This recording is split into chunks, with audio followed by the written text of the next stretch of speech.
que es un alimento espiritual y que nos ayuda, Señor, a afirmar nuestra fe y también a crecer espiritualmente. Te agradecemos, Señor, cada día por el alimento espiritual que siempre nos da. En el nombre de Jesús oramos. Amén. Amén, Señor. Muchas gracias, hermano Marcelo. Hermano Edward, por favor, adelante, tiene su espacio. Gracias. Que Dios le bendiga, hermano. Muy bien, gracias. Muy buenas noches a todos ustedes. A los que están por Zoom y por Facebook y por otras plataformas, pues Dios los bendiga. Muchas gracias por asistir. El tema o la pregunta que presento es: ¿cuál es el problema con la iglesia? Con la iglesia de Cristo, más bien. No que la iglesia de Cristo sea una denominación como algunos piensan, pero en sí como la iglesia, así como nos identificamos, Romanos capítulo 16, versículo 16, que dice: saludaos los unos a los otros con un ósculo santo, todas las iglesias de Cristo os saludan. Con la idea de que la iglesia de Cristo es ese nombre, nos identifica como la iglesia que pertenece a Cristo. Y cuando digo cuál es, o cuando pregunto cuál es el problema con la iglesia de Cristo, me estoy refiriendo a que hay algunos que ven a la iglesia del Señor llena de problemas doctrinales, llena de problemas que van en conflicto con la palabra de Dios. Por ejemplo, en Hechos 17, versículo 6, cuando el apóstol Pablo estaba ahí en Tesalónica, dice que al no encontrarlos a él y a los que le ayudaban, los que predicaban con él, arrastraron a Jasón y a algunos de los discípulos, algunos de los hermanos, ante las autoridades de la ciudad, gritando: esos que han trastornado el mundo han venido acá también. Ahora, esta acusación realmente es una acusación verídica, una acusación veraz, porque se habían trastornado en una manera u otra al mundo entero con hablar de un evangelio, con hablar de que el Señor Jesús, el Hijo de Dios, había tomado forma de hombre y que Él era el Hijo del Dios viviente.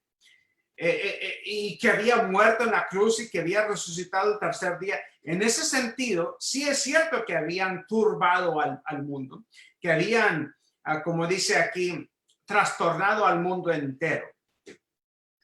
Pero no era verdad de que estos hombres, a Pablo y Timoteo, Silas y los demás, que estaban causando problemas al propósito de seguir violando las leyes. Pero sí estaban ellos hablando una verdad que había trastornado al mundo entero. Entonces, la acusación de que la iglesia de Cristo es un problema, o que la iglesia de Cristo es una iglesia falsa, una secta, un culto, no es nada nuevo. Desde el Nuevo Testamento, cuando leemos ahí en Hechos capítulo 17, versículo 6, vemos de que acusaban al apóstol Pablo de ser uno que estaba trastornando al mundo entero. Y cuando se le llama o cuando se le acusa de trastornar al mundo entero, se le está acusando de trastornar o de traer una enseñanza diferente a lo que ellos conocían. Una enseñanza diferente a las costumbres de los padres, en particularmente a los fariseos.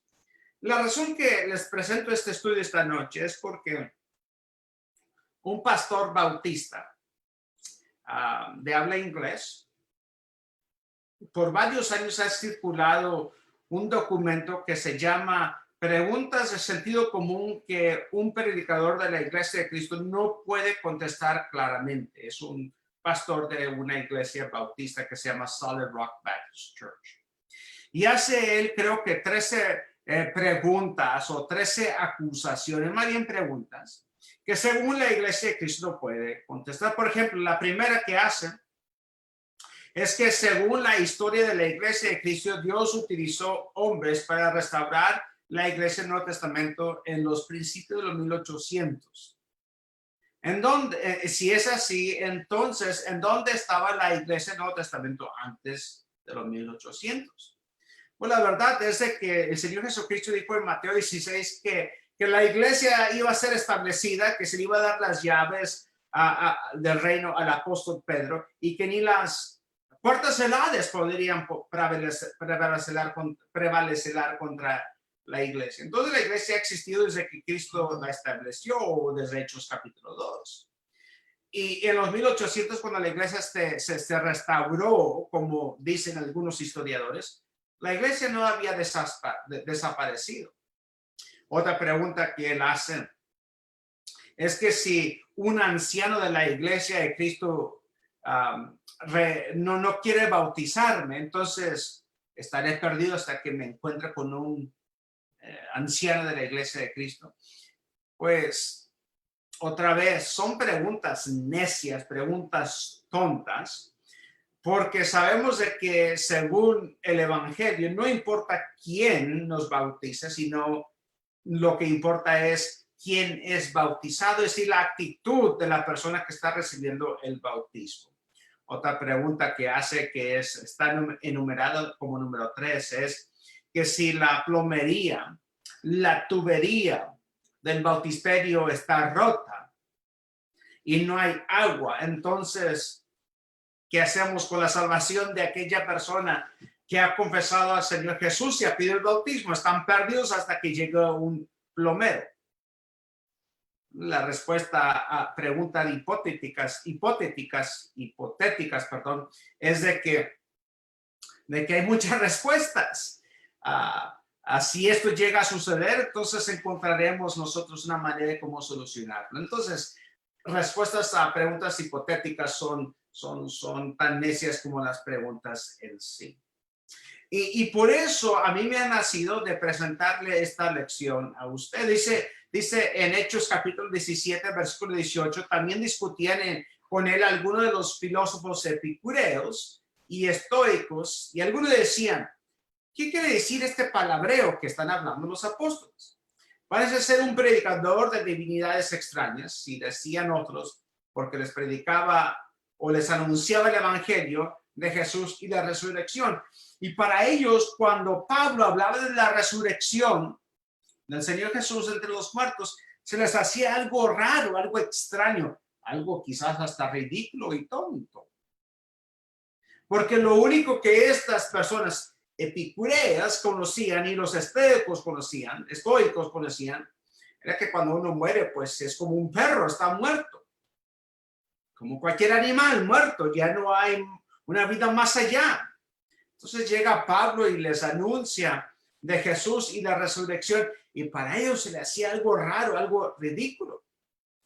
En Hechos capítulo 16, versículo 20, después de haberlos presentado a los magistrados superiores, dijeron, esos hombres, siendo judíos, alborotan nuestra ciudad y proclaman costumbres que no nos es lícito aceptar ni observar porque somos romanos. Y lo que deseo establecer con estos textos de Hechos 16 y Hechos 17 es esto, de que las acusaciones en contra de la iglesia del Señor no es nada nuevo. Que las acusaciones en contra de la iglesia del Señor, desde que los apóstoles estaban predicando, existieron. Con el apóstol Pablo en Hechos 16 y en Hechos 17, lo acusaban de predicar algo totalmente en contra del sentido común de que cuando uno muere hay una vida después de la muerte. Una de las acusaciones modernas que he escuchado y que algunos me han dicho a mí es: la iglesia de Cristo no cree en toda la Biblia. Y esto resulta porque nosotros enseñamos de que la Biblia, o sea, el Nuevo Testamento, es la ley del Espíritu, la ley que vivifica, la ley que salva. Y que el Antiguo Testamento fue para el pueblo judío que después de haber rechazado a la palabra de Dios y haber rechazado al Hijo de Dios, pues se anuló con la muerte de Jesús en la cruz. Pero dice en 2 Timoteo capítulo 3, versículo 16, que toda escritura es inspirada por Dios y útil para enseñar, para reprender, para corregir y para instruir en justicia. Entonces no hay nadie en la iglesia del Señor que rechaza el Antiguo y el Nuevo Testamento. No hay nadie en la iglesia del Señor que dice que el Antiguo Testamento no es inspirado, así como el Nuevo Testamento sí lo es. Es decir, que todo cristiano creyente en Dios acepta que toda escritura, desde Génesis 1 hasta Apocalipsis 27, Apocalipsis 22 y el último versículo es inspirado por Dios. Hebreos capítulo 1, versículo 1 nos dice que en tiempos pasados o en tiempos pasados, Dios nos habló de diferentes maneras, de diversas maneras, por los patriarcas, por un asno, por el arbusto, pero en estos últimos días nos habla por el Señor Jesús. No hay ningún cristiano que niega la inspiración de la Escritura. Pero sí entendemos que la palabra de Dios misma nos enseña que hay una división o distinción entre el Antiguo y el Nuevo Testamento. El apóstol Pablo, en tratando con el matrimonio o con la ley, más bien, dice, ¿acaso ignoran, hermanos, que la ley tiene jurisdicción sobre una persona mientras vive? Pues la mujer casada está ligada por la ley a su marido mientras él vive. Pero si su marido muere, queda libre de la ley en cuanto al marido. Versículo 3. Así que mientras vive su marido, será llamada adúltera si ella se une a otro hombre. Pero si su marido muere, entonces libre de la ley, de modo que no es adúltera, aunque se una a otro hombre. Lo que el apóstol Pablo está enseñando aquí es de que mientras no hay una muerte, el testamento inicial sigue en poder. Pero ya una vez habiendo una muerte, el segundo o un nuevo testamento está en vigor y utiliza el matrimonio para poder establecer eso o para poder ilustrar. Versículo 4 de Romanos 7 dice, por tanto, hermanos míos, también a ustedes les hizo morir a la ley por medio del cuerpo de Cristo para que sean unidos a uno a otro, a aquel que resucitó de entre los muertos a fin de que llevemos fruto para Dios.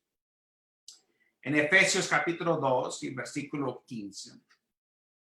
Dice la escritura, el apóstol Pablo, poniendo fin a la enemistad en su carne. ¿Cuál fue esa enemistad? La enemistad fue de que bajo el Antiguo Testamento no había la redención de los pecados. No había una manera en que la culpabilidad de los pecados se quitara por completo. Dice la ley, es decir, la del Antiguo Testamento, de los mandamientos expresados en ordenanzas para crear en él mismo de los dos un nuevo hombre, establecido así la paz. Bajo la ley del Antiguo Testamento, realmente no había manera en que el hombre y Dios podrían estar en paz. Porque siempre iba a existir el pecado que los separaba. Isaías nos dice de que el oído de Dios no es tan pesado que no nos puede escuchar. Su brazo no es tan corto que no nos puede alcanzar, sino que nuestras iniquidades han hecho una separación entre Dios y el hombre. En Colosenses capítulo 2 y versículo 14.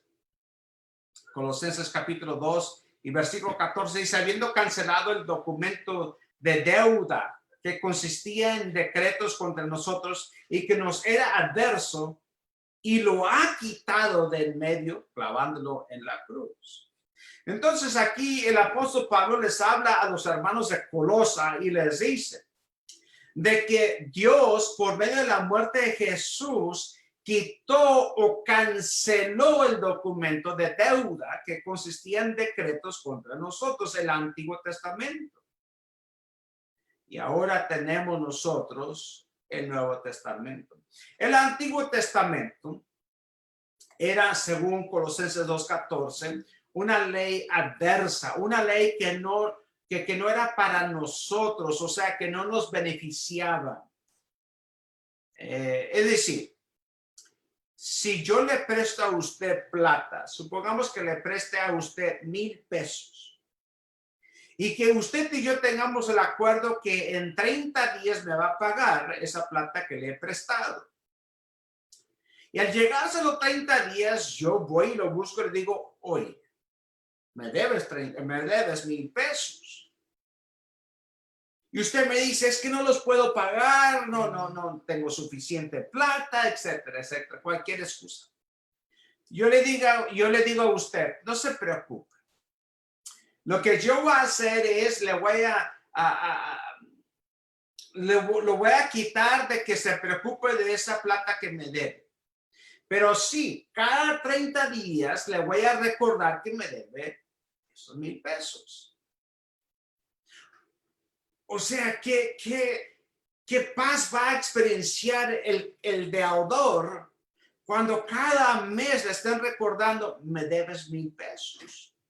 Bajo el Antiguo Testamento, cuando uno ofrecía sacrificios por sus pecados, no estaba ofreciendo sacrificio para que existiera o le dieran el perdón, la redención, que le quitaran la culpabilidad de esos pecados, sino que esos pecados se movían hacia el futuro, porque lo único que nos puede quitar el pecado es la sangre de Jesús. Y cada año se hacía una conmemoración de aquellos pecados. Llega el Señor Jesús, muere en la cruz, y todo aquel que cree en él y obedece el evangelio es limpiado de toda culpabilidad por la sangre del Señor. Pero sí entendemos en Colosenses 2 y Hebreos 9, lo que vamos a leer en unos momentos, de que aquel Antiguo Testamento fue quitado y que ya no es aquella ley quien nos juzga, pero estamos bajo la ley de Jesús. Entonces es una falsedad en decir de que la iglesia de Cristo no acepta toda la Biblia. Sí la aceptamos. La aceptamos, como dijo el apóstol Pablo a Timoteo, de que toda escritura es inspirada y es respirada por Dios. Buena para instruirnos, para corregirnos, pero la ley que nos va a juzgar es la ley de Cristo. En Hebreos 9, versículo 15, por eso Cristo es el mediador de un nuevo pacto o un nuevo testamento, a fin de que, habiendo tenido lugar una muerte para la redención de las transgresiones que se cometieron bajo el primer pacto, los que han sido llamados reciban la promesa de la herencia eterna. Si la herencia eterna de la vida eterna en el cielo con Dios, sus ángeles y todos aquellos santos que han muerto fieles a él, no era para nosotros bajo el Antiguo Testamento, pero bajo el Nuevo Testamento sí lo es. El Antiguo Testamento con la muerte de Jesús fue anulado, es decir, yo ya no soy responsable a esa ley, porque el Señor Jesús respondió o satisfació todo lo que el Antiguo Testamento demandaba, habiendo cumplido la ley de Dios, la ley de Moisés, en perfección, y nos dejó una nueva ley o un nuevo testamento. Otra acusación que se le hace a la iglesia del Señor es de que no creemos en la música. Y una de las primeras cosas que la gente nota de la iglesia cuando nos llega a visitar es de que no utilizamos instrumentos mecánicos. De que cuando alabamos a Dios lo hacemos con la voz nada más. Y eso ha creado esta controversia para algunos en acusarnos de que no creemos en la música. Les diré de que esto es falso. Es más, entre nuestra hermandad hay muchos que conocen de música, que tocan instrumentos, que cantan según la letra, según la nota, perdón. Pero en cuanto a la adoración a Dios, entendemos de que lo que Dios nos está mandando, lo que Dios nos está pidiendo, es el cantar y no el tocar. En Colosenses 3:17, todo lo que hagan, de palabra o de hecho, hágalo todo en el nombre del Señor Jesús, dando gracias por medio de él a Dios el Padre. Entonces el apóstol Pablo nos establece aquí en el versículo 17 que todo lo que yo vaya a hacer, debo tener una autoridad o debo tener un permiso de esa autoridad final. Y esa autoridad final debe ser Dios. Y por eso, cuando leemos, por ejemplo, Efesios 5, versículo 19, donde el apóstol Pablo le dice a los hermanos de Éfeso, hablen entre ustedes con salmos, himnos y cantos espirituales. ¿De qué manera? Cantando y alabando con su corazón al Señor. En este texto y en los siguientes dos que vamos a leer, el instrumento que Dios nos está, o el Espíritu Santo nos está mandando que utilicemos para cantarle a Dios, es el corazón. Si ustedes recuerdan lo que enseñó Dios mediante el libro de Levíticos, recordarán de que Dios mandó de que Él quería que la gente lo adorara en espíritu y en verdad. Lo cual el pueblo judío fracasó en hacer porque lo adoraban en hechos o con palabras, pero jamás en espíritu y en verdad. Y estamos bajo la ley del Señor, que es la ley de la libertad, la ley espiritual. Y en esta ley nos está mandando Efesios 5:19, de que nosotros le cantemos y le alabemos al Señor con nuestra boca. Ese es el instrumento, el corazón es el instrumento. El corazón o la mente es el espíritu. En Colosenses 3:16, que la palabra de Cristo habita en abundancia en ustedes, con toda sabiduría, enseñándose y amonestándose unos a otros con salmos, himnos y canciones espirituales, cantando a Dios con acción de gracias en sus corazones. No es necesario de entender o de conocer el griego para nosotros entender lo que Dios nos está pidiendo. Simplemente entendiendo el español, el castellano, Colosenses 3:16 nos dice qué es lo que Dios espera de nosotros. ¿Cuál es la adoración o la alabanza que Dios acepta? Cantando a Dios con acción de gracias en sus corazones. Santiago 5, versículo 13, ¿sufre alguien entre ustedes? Que haga oración. ¿Está alguien alegre? Que cante alabanzas. Otra acusación que se le hace o que se nos hace. Otra acusación que se hace en contra de la iglesia de Cristo es de que la iglesia del Señor está solamente preocupada en predicar acerca del bautismo. Que la iglesia de Cristo no predica acerca de la gracia, acerca de la fe, del arrepentimiento. Que la iglesia de Cristo no predica acerca de la confesión, mucho menos que la iglesia de Cristo predica acerca de la consagración. Que lo único que le preocupa a la iglesia del Señor es el bautismo. Para serles honesto y sincero, habrá algunos entre nuestra hermandad que enfatizan más el bautismo que la gracia de Dios. Eso es incorrecto. Eso es mal. Es más, me atrevo a decir que eso es pecaminoso. Porque no es el bautismo, o sea, el agua que nos va a salvar, pero es la gracia de Dios. Y por eso algunas denominaciones nos han acusado de predicar solamente el bautismo. Pero ¿qué dice la escritura del bautismo? En Hechos capítulo 2, después de que el apóstol Pedro predicó su primer sermón, y en ese sermón, desde el versículo 1 en adelante, él ha trazado la historia del Señor Jesús, del pueblo de Israel, de David, entre otros. Les informa a estos judíos de que a ese Jesús, quienes ellos mataron, quienes ellos entregaron a manos impías, o sea, los romanos, para que lo crucificaran, Dios lo ha resucitado y lo ha sentado a su diestra, viéndolo hecho Señor y Dios. Versículo 37, al oír esto, conmovidos profundamente, dijeron a Pedro y a los demás apóstoles: hermanos, ¿qué haremos? Esta frase, conmovidos profundamente, en inglés es traducido en que fueron cortados hasta la piel que está debajo de la uña. Imagínense tomando un clavo mohoso y metiéndolo entre la uña y la carne. Qué dolor, ¿no? Al escuchar ellos la acusación de que habían matado a quien Dios resucitó y lo sentó a su diestra, ellos estaban cortados profundamente.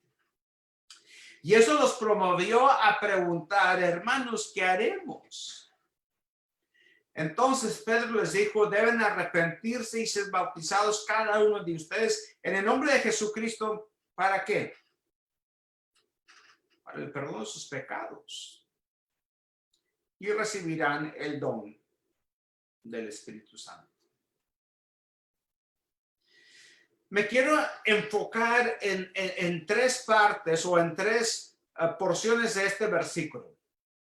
Uno, que debían arrepentirse. ¿De qué debería esta gente arrepentirse? De contribuir por sus pecados a la muerte, al asesinato del Señor Jesús.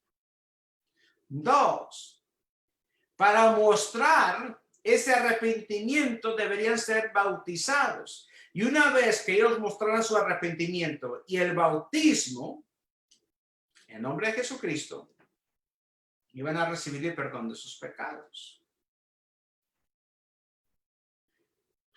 En una ocasión se han preguntado ustedes por qué menciona aquí que deberían bautizarse en el nombre de Jesucristo, en vez de lo que dice Mateo 28, en el nombre del Padre, Hijo y Espíritu Santo. Porque estos judíos habían matado a aquel Jesús, hijo de un carpintero, quien él decía que era el Hijo de Dios, pero para ellos era cualquier hombre común y corriente. Y dice el apóstol Pedro: si ustedes realmente están arrepentidos, se van a bautizar reconociendo o confesando que Jesús es el Mesías, que Jesús es el Cristo. En Hechos 5, Hechos 8, versículo 5. Felipe, descendiendo a la ciudad de Samaria, les predicaba a Cristo. Y las multitudes unánimes prestaban atención a lo que Felipe decía. Al oír y ver las señales que hacía, porque de muchos que tenían espíritu de inmundos, estos salían y de ellos gritando a gran voz, y muchos que habían sido paralíticos y cojos eran sanados. ¿Y cuál fue el resultado? Y había gran regocijo en aquella ciudad. Hacía tiempo que cierto hombre llamado Simón estaba ejerciendo la magia en la ciudad y asombrando a la gente de Samaria, pretendiendo ser un gran personaje. Y todos, desde el menor hasta el mayor, le prestaban atención. Y decían: este es el que se llama el gran poder de Dios. Y le prestaban atención porque por mucho tiempo los había asombrado con sus artes mágicas. Pero cuando creyeron a Felipe, cuando realmente entendieron cuál era el poder de Dios, que está en Cristo Jesús, que anunciaba el evangelio del reino de Dios, y en nombre de Jesucristo, se bautizaban tantos hombres como mujeres. En Hechos, capítulo 8, versículo 35. Entonces Felipe, comenzando con este pasaje de la Escritura, le anunció el evangelio de Jesús, y yendo por el camino llegaron a un lugar donde había agua. El eunuco dijo: ahí hay agua, ¿qué impide que yo sea bautizado? Este eunuco, desde la región de Candace, había ido a Jerusalén. Y durante la Pascua escuchó varios versículos de escritura, las oraciones, las ofrendas, los sacrificios, y de regreso se le quedó grabado a él una profecía de Isaías. Y esa profecía hablaba de que como cordero fue llevado al matadero. Y a Felipe se le había hablado y le dijeron, ve y encuéntrate con este hombre que va por el desierto y háblale las buenas nuevas. Y cuando se acercó Felipe, lo escuchó leyendo ahí la profecía de Isaías, le dice, oye, ¿tú entiendes lo que lees? Y el eunuco le dijo, ¿cómo puedo entender si nadie me lo explica? Y desde ese momento, desde ese texto más bien, Felipe le predicó el evangelio, comenzando desde este pasaje de la escritura, le anunció el evangelio de Jesús. Y cuando llegaron al agua, este mismo eunuco le dijo, ahí hay agua, ¿qué impide que yo sea bautizado? Es decir, que cuando uno predica a Jesús, cuando uno comparte el evangelio, parte del evangelio es o incluye la conversión. Esa conversión también se puede llamar el bautismo. Es decir, donde uno, muerto a sus pecados, es sepultado, así como Jesús fue sepultado. Pero esta persona es sepultada en agua y resucita para caminar o para vivir una vida nueva.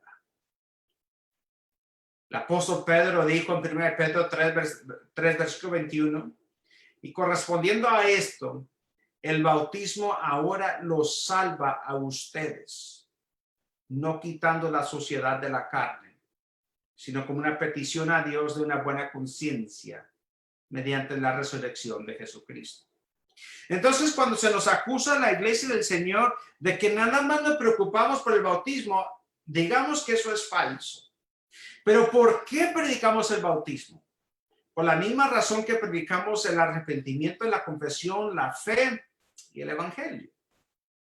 Porque es todo un conjunto, una obra o una acción de fe para obtener la salvación. Si en el evangelio yo excluyo la fe, o excluyo el arrepentimiento, o excluyo la confesión, la salvación no es completa. Es todo un paquete, por decirlo así, un conjunto que incluye el bautismo. Otra acusación acerca de la iglesia del Señor es de que la iglesia de Cristo no cree que uno es salvo por la gracia o por la sangre del Señor Jesús. Y se nos acusa de esto por predicar que uno necesita ser bautizado para el perdón de los pecados. Y porque enseñamos lo que la Biblia enseña, se nos dice de que no creemos en la gracia o el regalo de Dios. Y el regalo de Dios es la salvación. Pero tengamos en mente esto. Cuando usted le da un regalo a un niño, ¿es gratis o le costó a alguien algo? Ese regalo, si usted es el padre que se lo está dando a su hijo, a usted le costó, al hijo no le costó nada. Entonces, no tengamos en mente esa doctrina errónea de que la gracia de Dios es un regalo gratis que no le costó a nadie nada, porque le costó la sangre de Jesús para darnos el regalo de la salvación. En Efesios 1, versículo 7 dice, en él tenemos redención mediante su sangre, el perdón de nuestros pecados según las riquezas de su gracia. En el Antiguo Testamento uno tenía que ofrecer sacrificios de animales, derramar la sangre, y eso va hasta Génesis capítulo 3, cuando Adán y Eva pecaron. Y sintieron ellos la culpabilidad de ese pecado y tejieron hojas de higuera para cubrir su vergüenza o su culpabilidad. Entonces Dios los busca y está hablando con ellos y Dios los cubre con vestiduras de cuero. Algunos dirán, y creo que erróneamente lo dicen, que la razón por qué Dios los cubrió con ropas de cuero era porque estaban ellos indecentes. Pero no creo que está enseñando la escritura eso, ese texto. Sino que uno tiene que preguntar, ¿de dónde vinieron esas vestiduras de cuero? Esa fue la primera vez que un animal inocente tuvo que derramar su sangre para cubrir la culpabilidad del pecado del humano, apuntando al sacrificio del Señor Jesús. Porque no solamente tenemos esa sangre que nos cubre, pero la sangre que nos da la redención, que quita el pecado, y la sangre del Señor Jesús. Y es falso, es una mentira que la iglesia de Cristo no cree en la sangre del Señor. Es más, creemos más que ellos, por el simple hecho de que participamos en la cena del Señor cada primer día de la semana, teniendo en mente que el pan representa el cuerpo y el vino la sangre del Señor Jesús. En Romanos capítulo 6, versículo 1, ¿qué diremos entonces? ¿Continuaremos en pecado para que la gracia abunde? De ninguna manera, dice el apóstol Pablo. Nosotros que hemos muerto al pecado, ¿cómo viviremos aún en él? ¿O no saben ustedes que todos los que hemos sido bautizados en Cristo Jesús, hemos sido bautizados en su muerte? Por tanto, hemos sido sepultados con él por medio del bautismo para muerte, a fin de que como Cristo resucitó entre los muertos por la gloria del Padre, así también nosotros andemos en novedad de vida. Es importante entender de que la sangre del Señor es ese poder. Es eso lo que efectúa el perdón de nuestros pecados. Sin la sangre, sin el derramamiento de la sangre del Señor Jesús, no hay salvación de nuestros pecados. Versículo 6, capítulo 6, versículo 17 dice, pero gracias a Dios.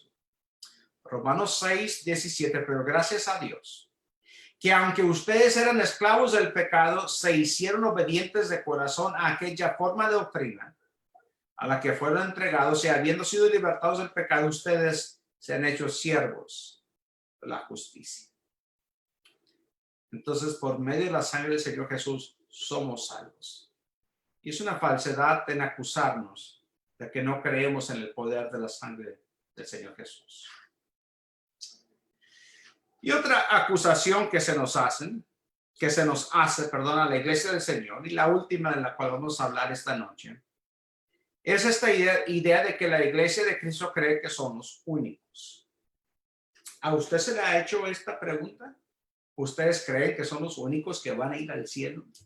¿Ustedes creen que son los únicos que van a obtener la salvación? Yo les contesto esta pregunta de esta manera.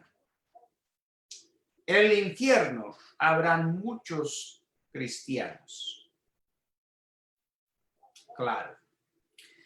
Muchos cristianos van a ir al infierno, tal y como el Señor Jesús lo enseñó en Mateo capítulo 5 hasta el capítulo 7 en el Sermón del Monte, hablándole a aquellos fariseos que se creían doctores y maestros de la ley, pero estaban equivocados. Tal y como el Señor Jesús mostró en Mateo, cuando dice que en aquel día muchos me dirán, Señor, Señor, ¿acaso no echamos fuera demonios en tu nombre e hicimos muchas buenas obras? Y Jesús le dirá, apartados de mí, hacedores de maldad. ¿Por qué? Porque no han hecho la voluntad de mi Padre que está en los cielos. Habrá muchos quienes se consideran como cristianos